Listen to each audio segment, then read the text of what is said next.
কিন্তু আজকে সহ তিনবার হয়েছে মানববন্ধন, শুধু আমাদের জন্য না, আমাদের সাথে সবার জন্য। আপনারা নিজেরা দেখতেছেন, সাংবাদিক ভাইরা, একজন মানুষ রাস্তা ভাড়াতে পারতেছে না, এমন পরিস্থিতি। আপনার 640টা গাড়ি আসছিল, 1000 গাড়ি ফুলে দেয়। জেলা প্রশাসক মহোদয় উনি নিজে আসার সময় জামে পড়ে আসে। পুলিশ সুপার কাছে আমাদের এসপি স্যার উনি আসার সময় জামে পড়ে আসে।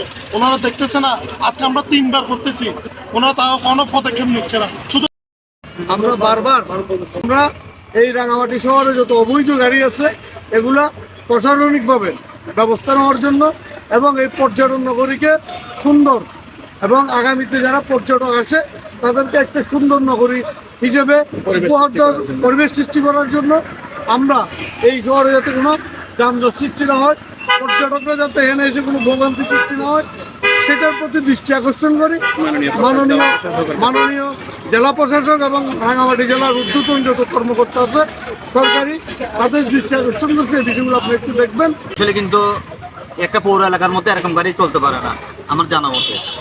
তো প্রশাসনে যদি একটু দৃষ্টি আকর্ষণ যদি দেয়, সঠিকভাবে যদি একটু দৃষ্টি আকর্ষণ দেয়, তাহলে কিন্তু এই অন্তর গাড়িগুলি চলতে পারবে না। আমি